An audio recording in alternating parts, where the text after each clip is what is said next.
Hello everybody and welcome to the High Road for another instalment with your host, Noel C. Blundell, and my learned colleague, Remington L. Blundell. Hello Remy, how are you mate? Good afternoon. I'm feeling well, but I think I'm coming down with something. Oh, you're coming down with something, are you? Yeah.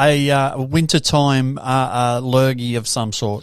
I think so. My partner's not well at the moment, so That's no good. I may have caught something in the air. Plenty of vitamin C's and rugged up in front of the heater and watch lots of Netflix. Yeah, I'm vitamin C wasted right now. So. Are you really? Yeah, I've been getting on that and stuff hard. It can't hurt you, mate, especially when you got things like that going on. I'd say, get on the C, but that could mean something else. So when I say that, vitamin C it is.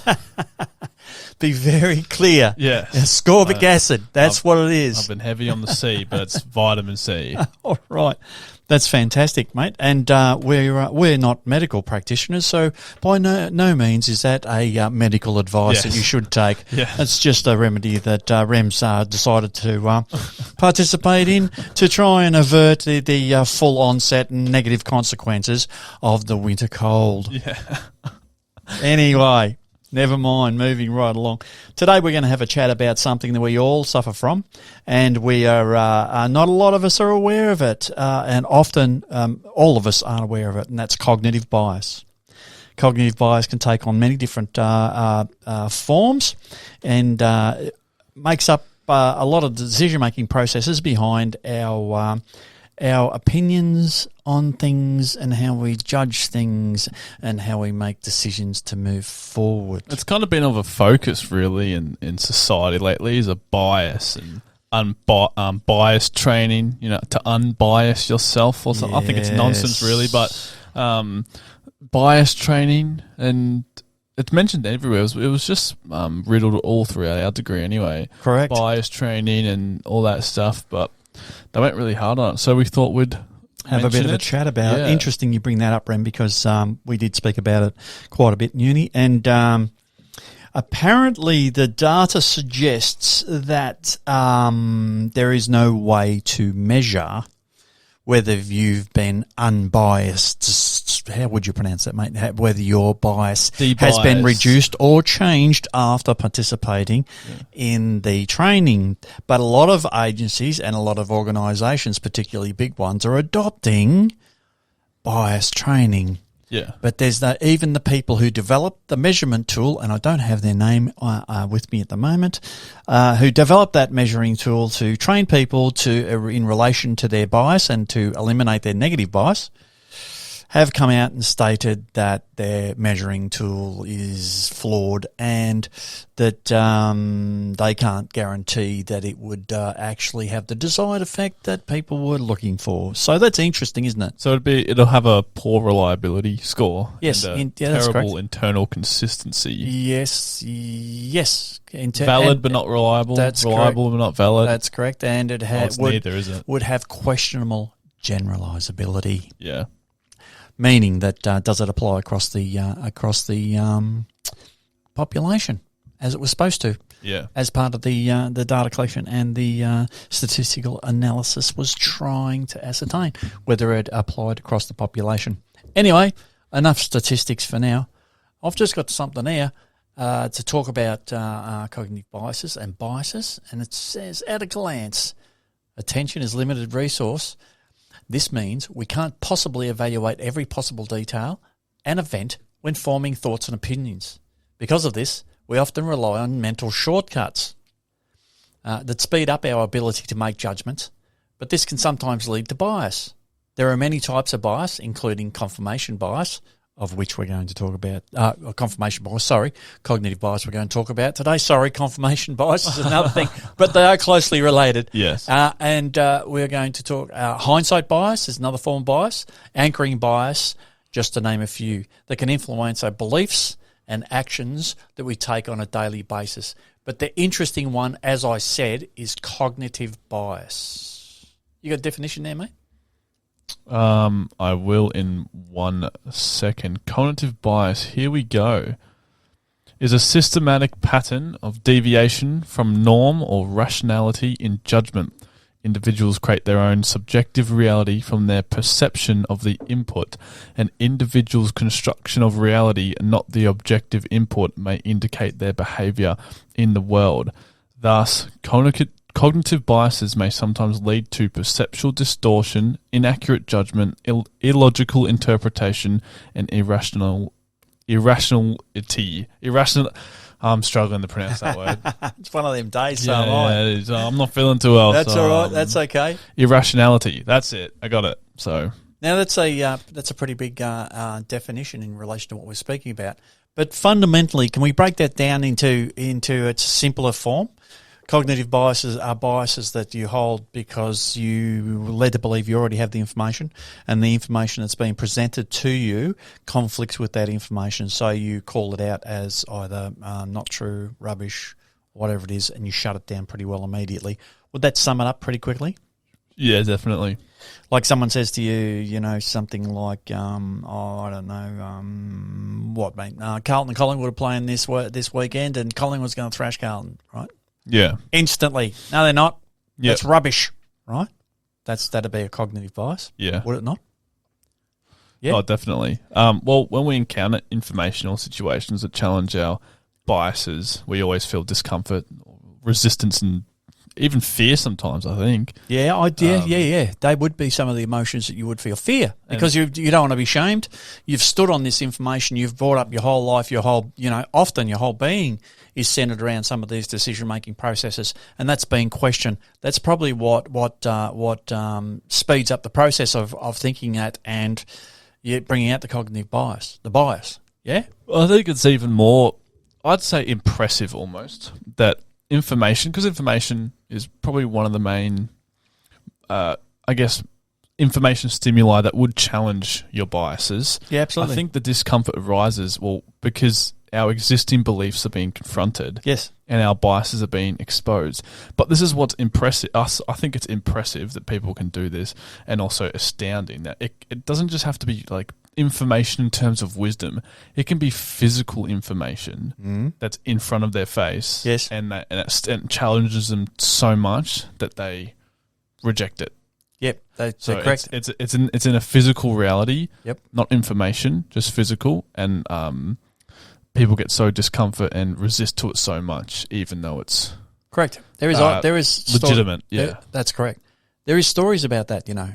There is a story. I don't know how true it is, that when Christopher Columbus's boats were moored in the bay off the coast of South America before he stepped foot on the land to take in that Spanish influence, that the natives of the land looked out over the bay.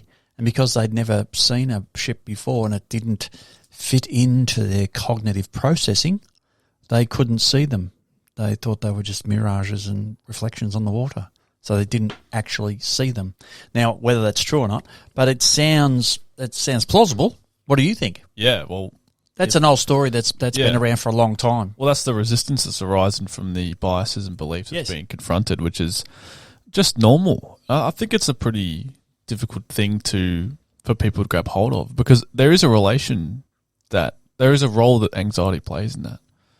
As a survival mechanism. When biases are being corrected and your comfort zone is being threatened, yes, anxiety is going to just breed. Absolutely, it would immediately. It would. It's a breeding field for anxiety. Yeah, and me personally, I would recommend leaning into that feeling a little bit and seeing what's going on, right? Because there's a message in there. There's a learning in there. If you're feeling challenged, you have an opinion, someone gives you an alternative opinion, you're feeling challenged on that because that challenges your opinion, right?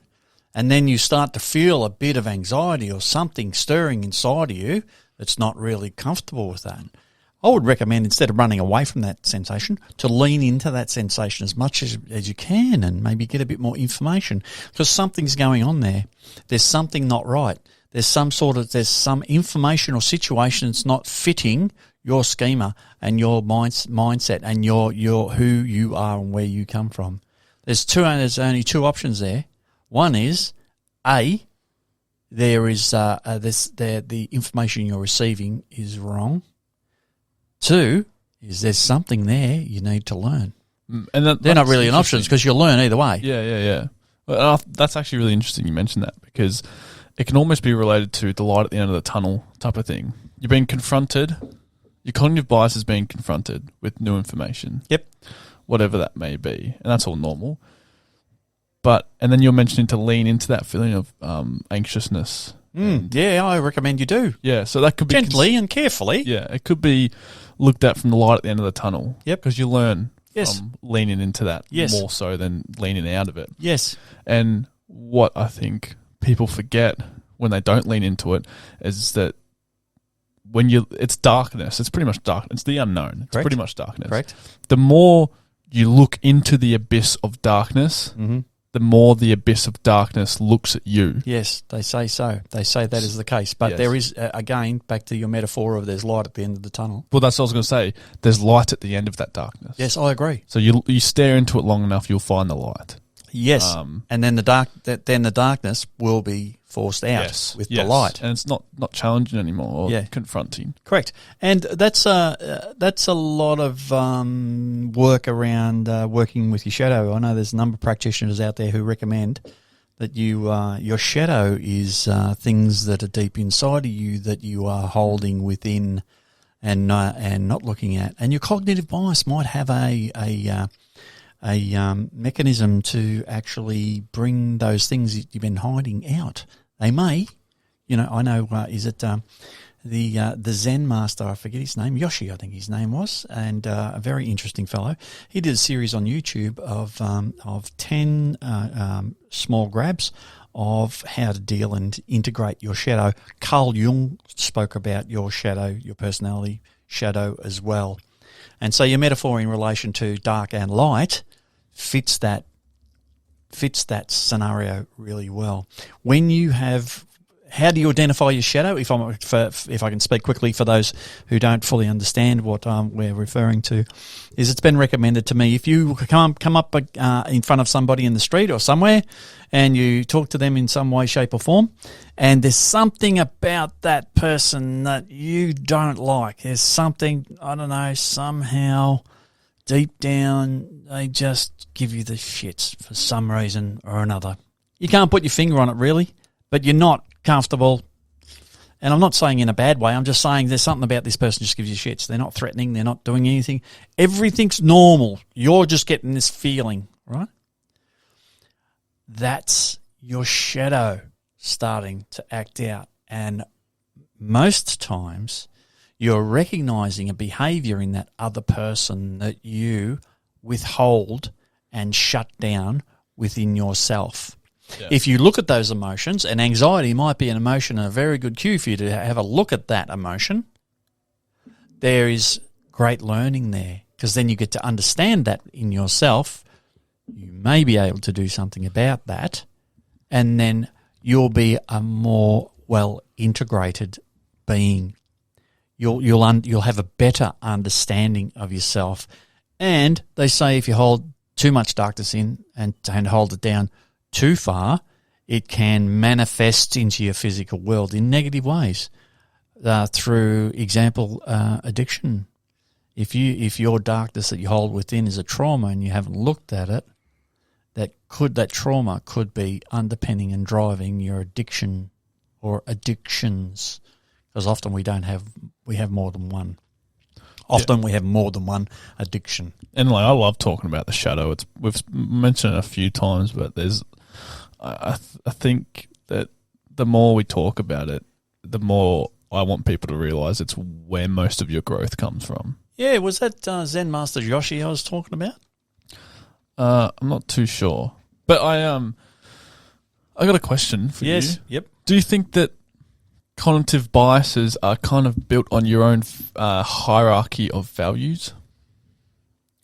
Yeah, I think so. Because I think so too. Yeah, I think so too. And what's the most important to you? Yeah, is will be driving and underpinning your opinion on that, which would which is the foundation of your cognitive bias. Yeah, your cognitive bias could be right. You could be right? Fords go faster than Holdens. Yep. Right? Or Fords go faster than Chevs for those US fans. Sorry. Right? Yeah. It could be as simple as that. At the end of the day, that could be true, right? Of course, that'll vary. And as we know and we've spoken about, all truths are very subject to our own interpretations and our own experiences and our own lens, right? But for that, case in point, Fords might be faster than Holdens. Fords might be faster than Chevs.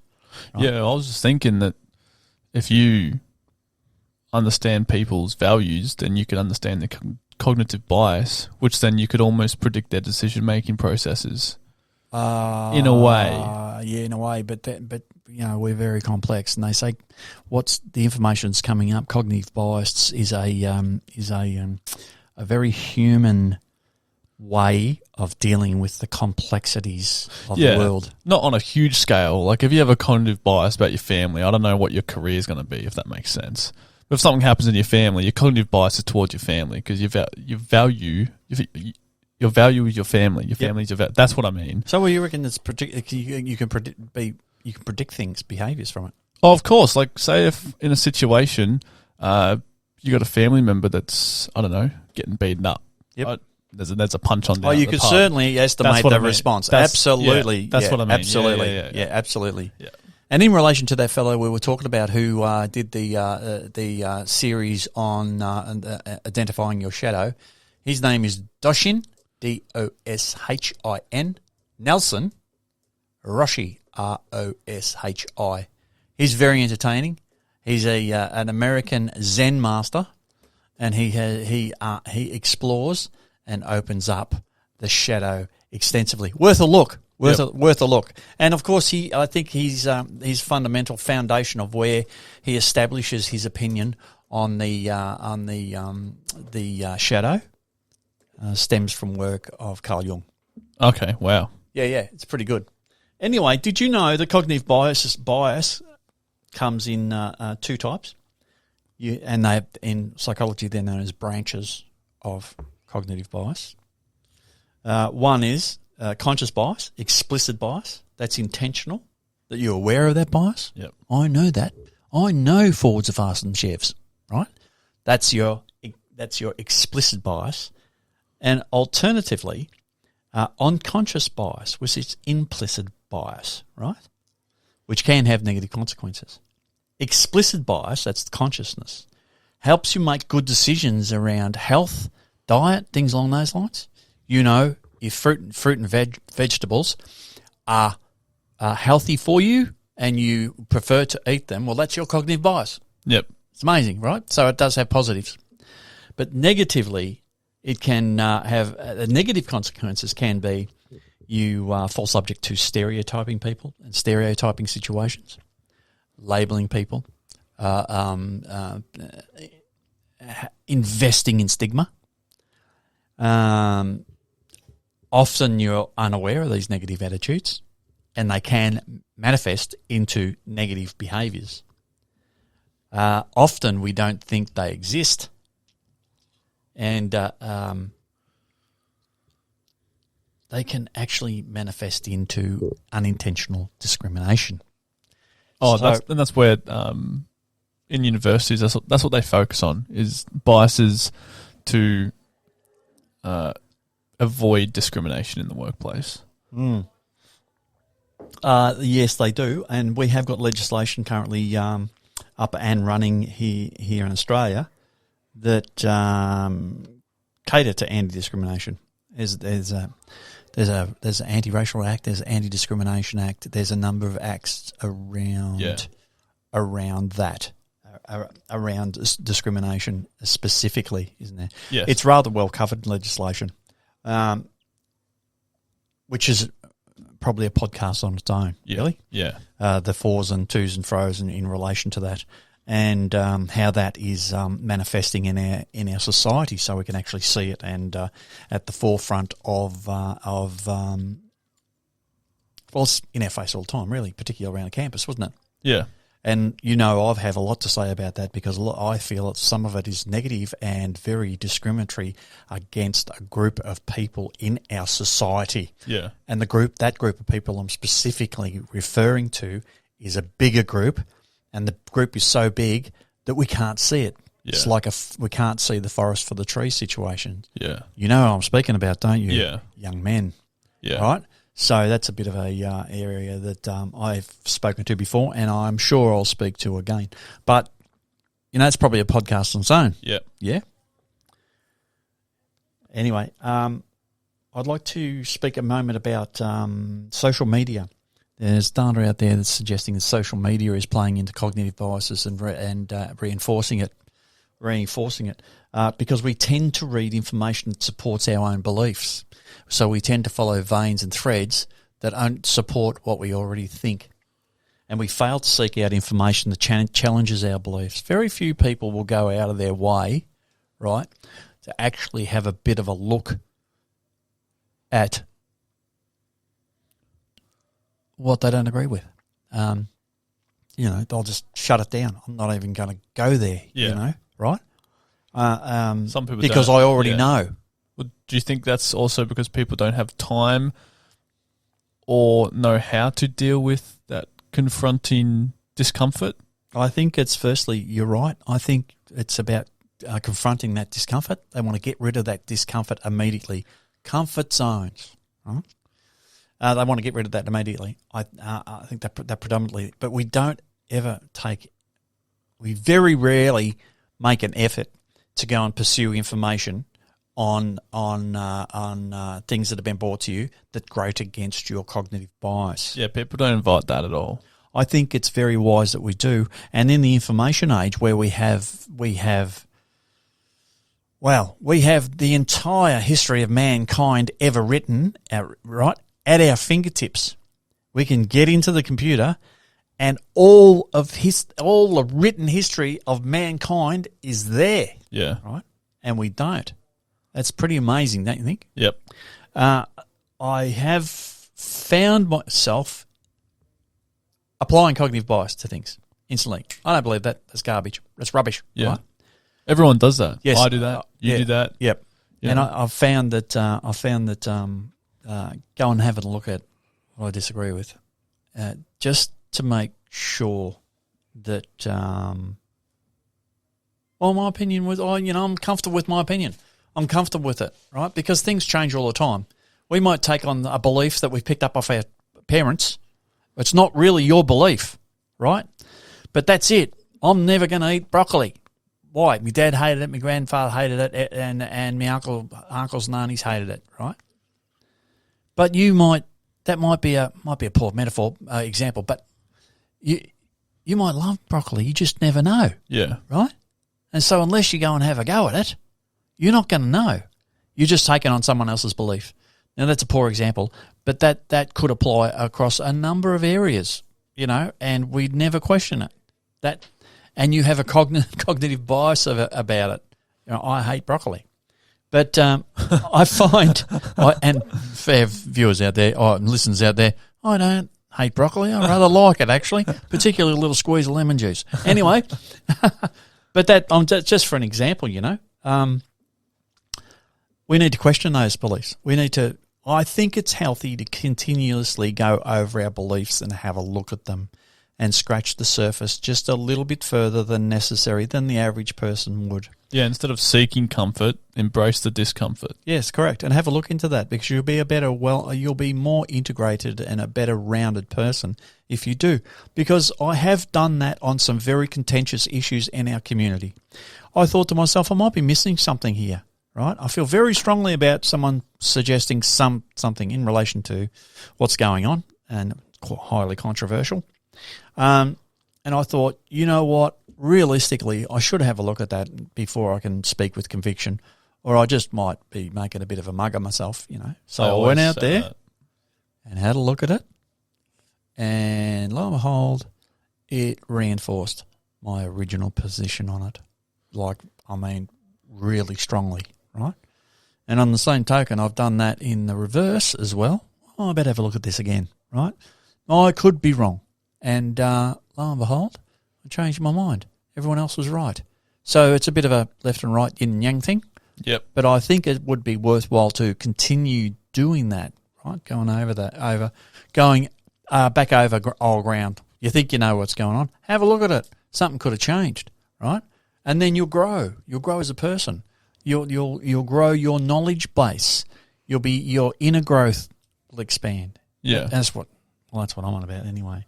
Now, preventing cognitive bias. You got any ideas on that? Preventing cognitive bias. Yes. How do you recognise it first? Admitting to it, I guess. That would be a preventing thing. But how do you know you're actually engaging cognitive bias? When you're staying in your comfort zone. Yes, correct. When it's emotional. Yes. When it's quick. Yep. Like decisions. Someone says, Fords are faster than chefs. No, they're not. Oh, yeah. There you go. You're applying your cognitive bias there, right? So when it's instinctive, you think it's instinctive. That's everybody knows that. Right? That could be an indication of you could be right, but it is an example of cognitive bias. When your response is automatic, there's little or no effort, right? You don't need to think about that. It just bursts out, right? That is cognitive bias in unconscious cognitive bias at work, right? But alternatively, right, to look at cognitive bias in a different fashion, a conscious way, is when you take on board what someone says. You don't respond immediately. Yep. So you actually try and rationalise it. You take a slower approach to the subject and absorb it. Well, that's actually what I do myself. I just take it on board, as outrageous as it can be. Sometimes you hear things you're just going to burst out laughing. Really, yeah.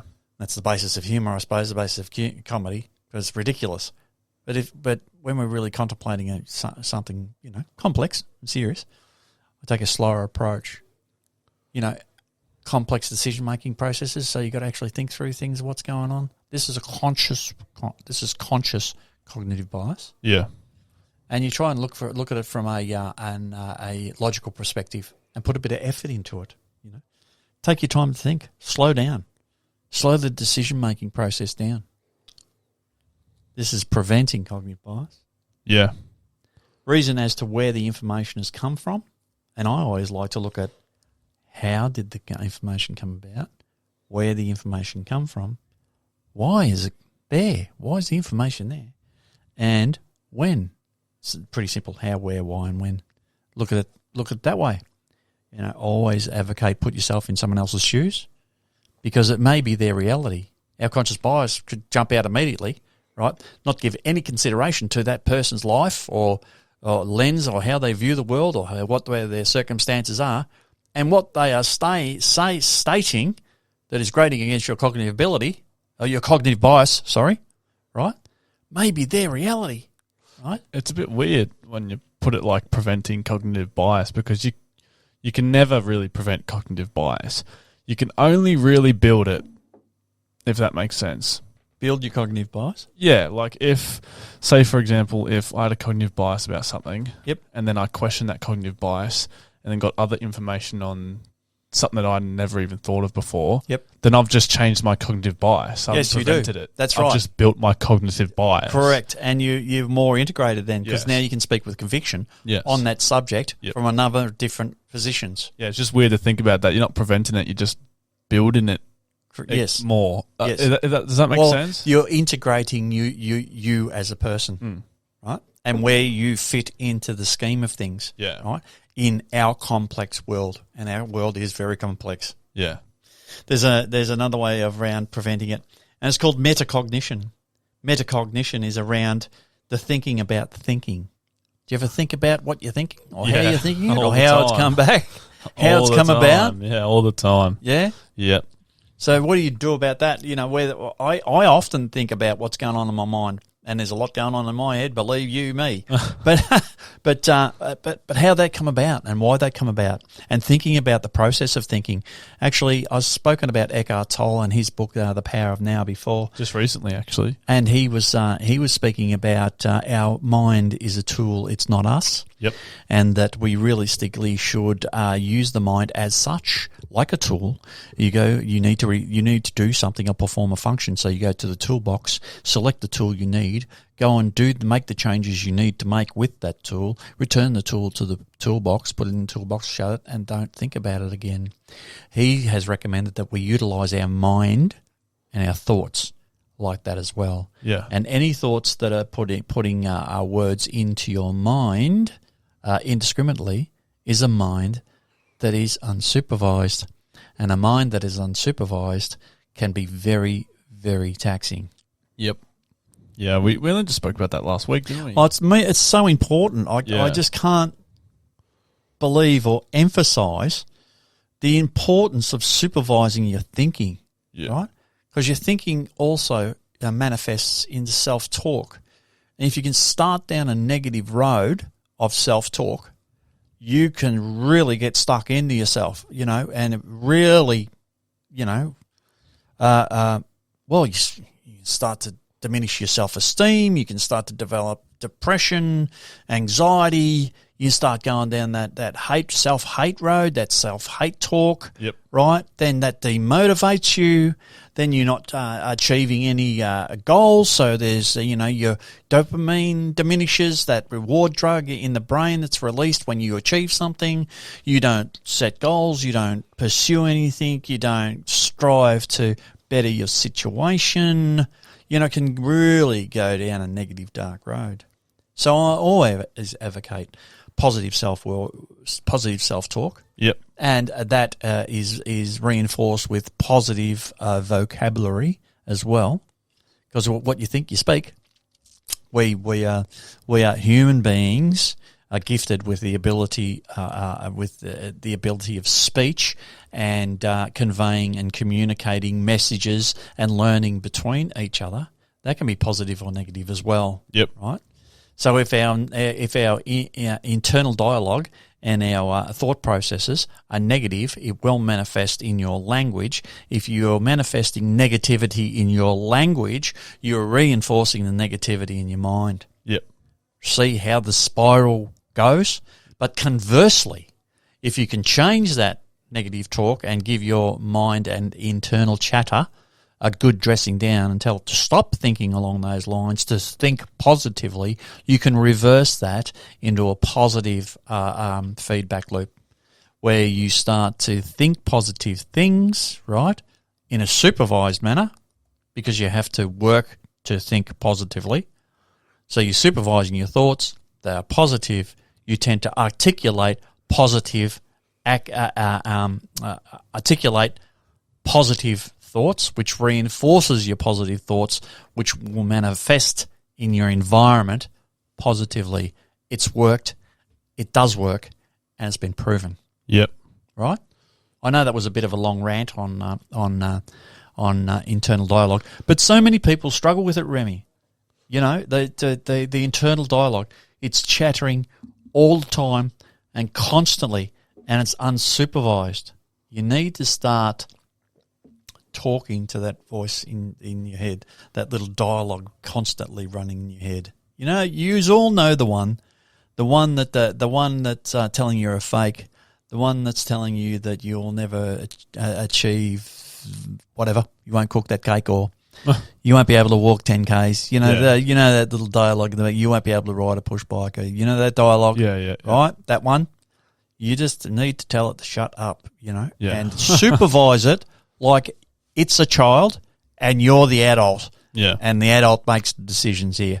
And we don't have fairy floss and scorched almonds for dinner. I'm trying to relate that to how it can influence cognitive bias, or could it relate to challenging your cognitive bias? Yes, it does, right? Yes, it would relate to challenging your cognitive bias. I thought so, yeah. Right? Because that internal dialogue, if it's negative, it will reinforce your negative bias. So therefore, when you instantly make decisions, you just shut people down, and then the chatter that's going on in your mind about that other person and their opinion, well, that could just about go anywhere. That's a podcast on its own, right? Yeah, definitely. Yes. You can imagine some of the words, well, an unsupervised mind would go to town on that person. Yep. Right. Well, no one's learning or benefiting from that, right? Yeah. We call that judgmental. Anyway, we got a bit off track there anyway. There's a few other strategies. If we acknowledge our limitations of our memory, we don't have all the information, right? So when someone comes and puts something to us, and shut them down, we have to acknowledge that our memory is limited, right?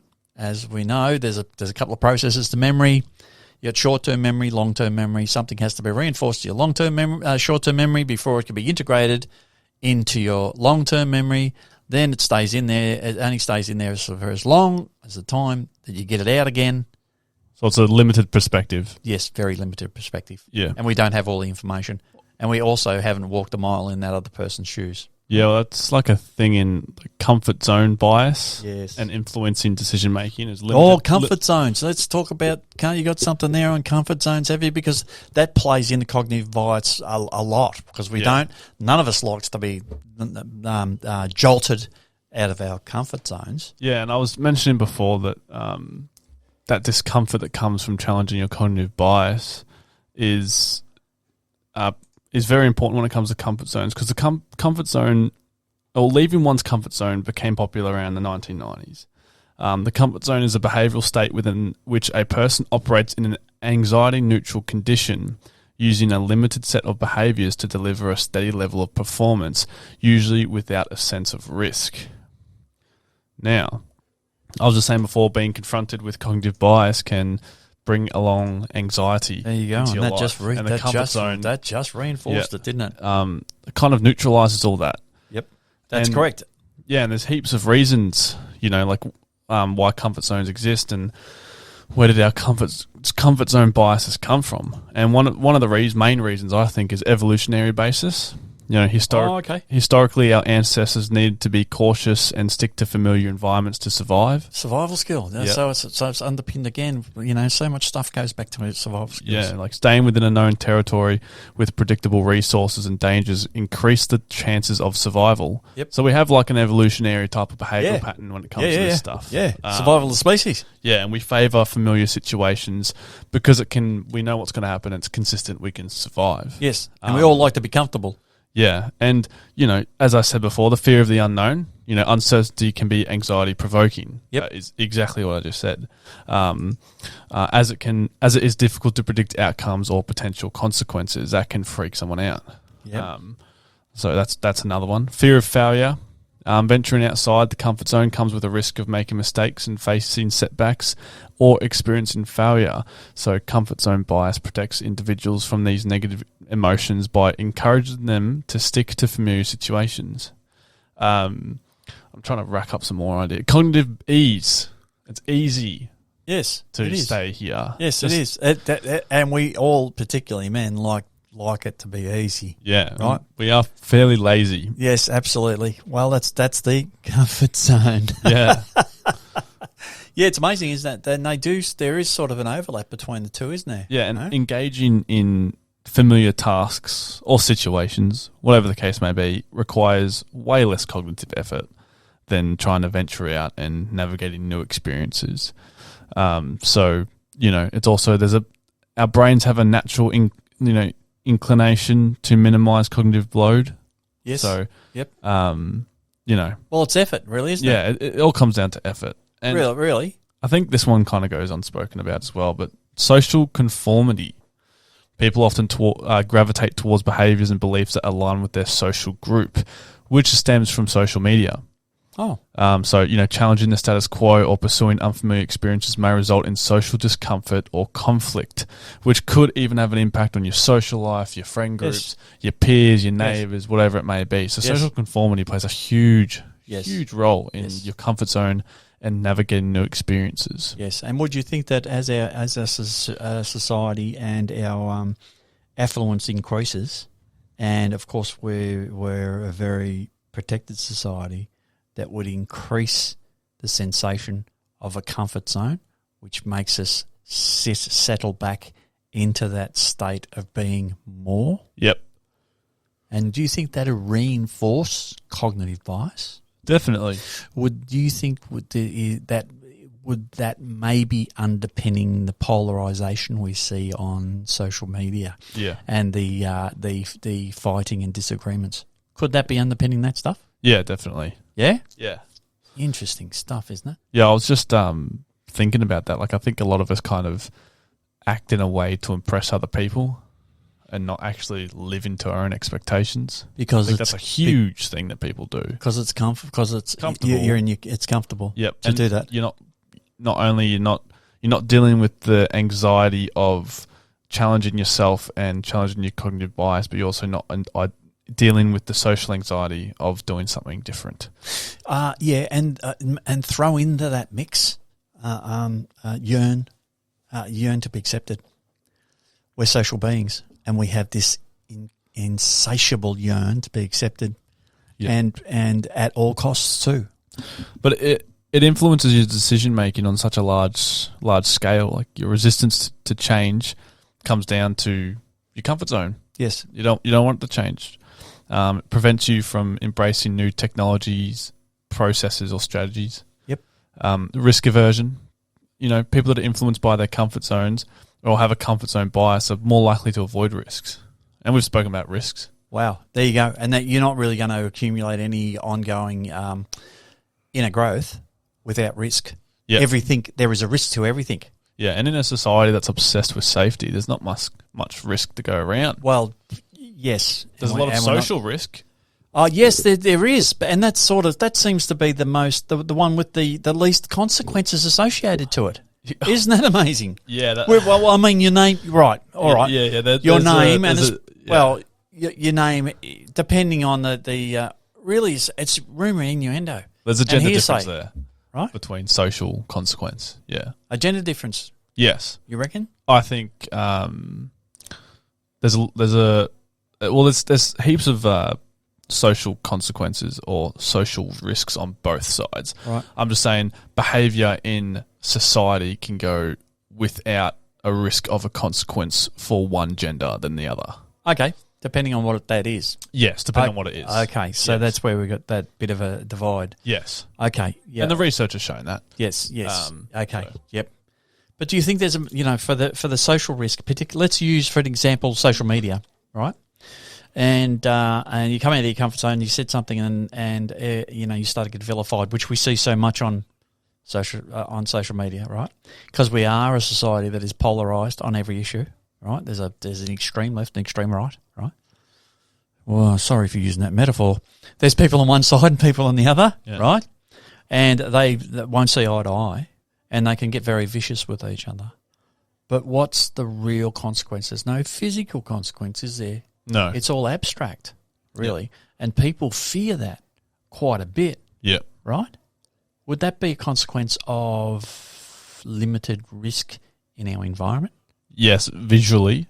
Well, like years ago, we had a snake. We were walking through. We'd been out in the bush foraging for berries or hunting rabbits or whatever the case may be. We had to keep our eye out for a snake.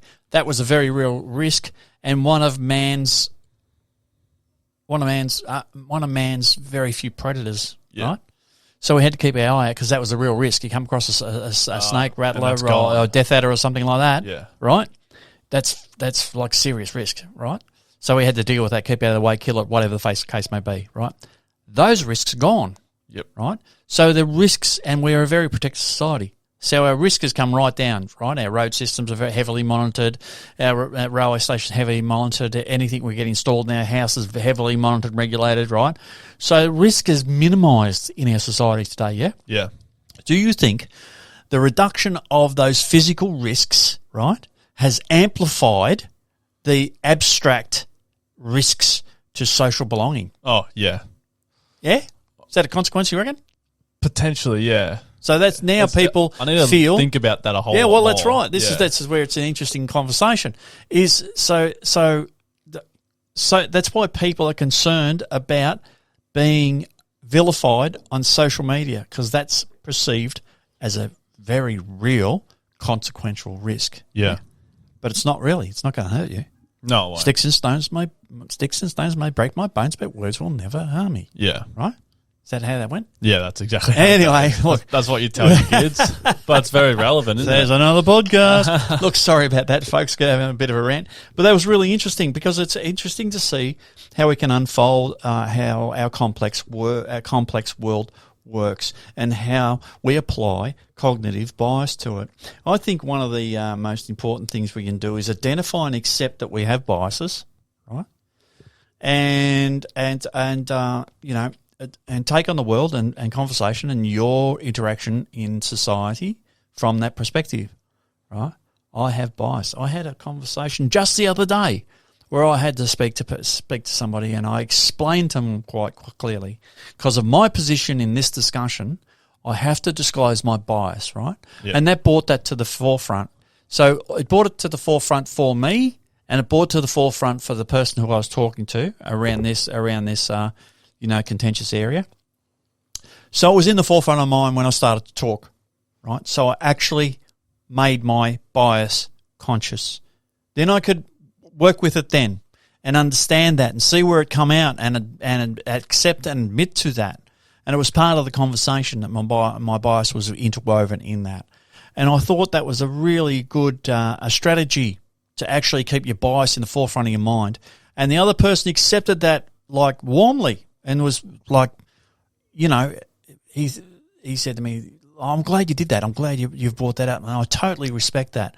And I think that the natural consequence of that conversation, that example was, once I disclosed I had bias, cognitive bias, and that I will try and speak to the situation around that bias, right? But please keep in mind that's there. That built a richer relationship with that person, and we trusted each other more. Yeah. Right? Because I was upfront with my bias. That might be a strategy moving forward. If we do that, if you are big enough and strong enough to go into yourself enough to become the person that you want to become, right? Yeah. The best possible version of you that you can manifest, and that really, that's one of my underpinning philosophies. Sorry to be blowing my own horn a bit, but that's we want to be the best version of ourselves we can. We want to reach our potential to the highest possible possibilities there is. Isn't that what life's about? Yeah, I think so. Yeah, I think so too, mate. So is there anything else you want to add to that, mate, before we move on? I had just a quick question, which go for it. Could add a bit more meat to the bones. Do you think because of comfort zone bias or cognitive bias, whatever it may be, people give up the best possible outcome because they prefer preserving familiarity? Status quo, yes, absolutely. Yeah, preferences status quo. Again, that would be comfort zones. Yes. And they want to get out of their comfort zones. Yeah. And because you're bothered. Firstly, there's a lot at stake. Shame, right? Failure, embarrassment, stigma. Well, a lot of these things are just imaginary, because people are so absorbed in their own lives and working through their position in the complex world that they live in. They're not really paying much attention to what you're doing. Yeah, right? That's right. Right. So all this stuff around stigma and labeling and embarrassment and shame and things along those lines are of your making. Right? Yeah. Really? And 9 times out of 10, you might, it's like saying something silly. Oh, I shouldn't have said that, right? When you walked away. Well, yeah, okay, that's fine, but it's gone. The person who said something silly in front of us walked away and gone, that was silly. Yeah. They're not going to give another thought. Oh, then it just goes away. Yep. Right. Okay. Not unless you do it 4,000 times, and then you've got what's called a reputation. Yeah. Yep. Right. But if it's just a indiscriminate, throwaway line or something like that, it's not worth racking your brain over, I think. Yeah. Really? I agree. You should actually. I do that all the time.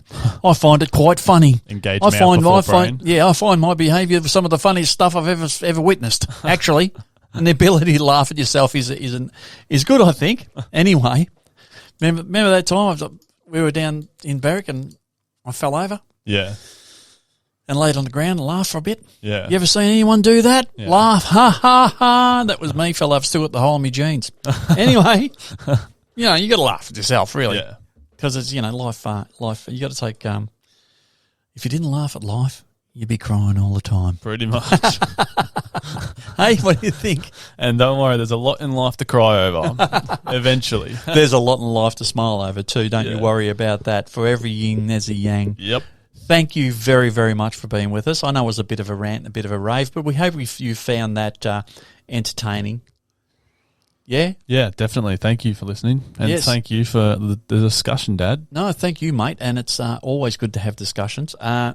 You can find us on Facebook under our due names or on aimedmen.com. And, reach out if you got anything you'd like to hear about cognitive bias or bias in general, or whether we're right or wrong or need correcting.